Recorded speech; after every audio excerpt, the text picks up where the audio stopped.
हम देवबंदी हैं लेकिन देवबंद को पढ़ते और सुनते नहीं हैं, फिर हमें कभी शक पड़ने लग जाता है। हमें तो सीधा साधा मुसलमान कहना चाहिए, हमें तो खुद को देवबंदी नहीं कहना चाहिए। हम प्रोपोगंडे से मुतासिर हो जाते। मानसेरा में एक जगह है पढ़ेना, 1991 मेरा तालिब इल्मी का दौर था, वहां मैं बयान के लिए गया।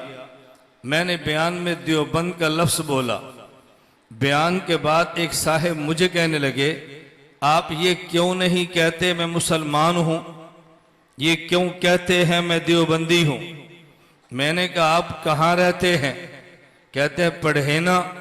मैंने कहा आप क्यों नहीं कहते मैं दुनिया में रहता हूं। मैंने पूछा कहाँ रहते हैं, कहो दुनिया में। आप दुनिया में रहते हैं या बरसख में, कहा जी दुनिया में। तो मैंने कहा पढ़ेना क्यों कहा, ये क्यों इलाके की बू तुम्हारे मुंह से आ रही है। मुझे कहता है जी मैं कहूँगा दुनिया में। आपने कहना किस बर्रे आज़म, मैंने कहना एशिया। आपने कहना कौन सा मुल्क, मैंने कहना पाकिस्तान। आपने पूछना कौन सा सूबा, मैंने कहना सरहद। आपने पूछना कौन सा जिला, मैंने कहना मानसेरा। आपने पूछना कौन सा गांव, मैंने कहना पढ़ेना।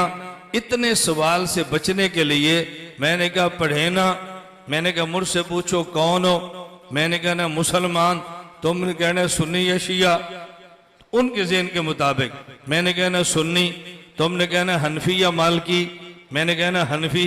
तुमने कहना बरेलवी या देवबंदी, मैंने कहना देवबंदी। तो मैंने आप इतने सवालों से बचाकर सीधा कहा मैं देवबंदी। जिस तरह आपको मेरी फिक्र थी ना, मुझे आपकी फिक्र है। मैं चाहता हूं कि आपको ज्यादा सवाल ना करने पड़े, आपका वक्त बहुत कीमती है, सवालात से बचाया। तो मैंने कहा मैं देवबंदी। तो जब हम देवबंदी हैं तो देवबंद समझाना चाहिए।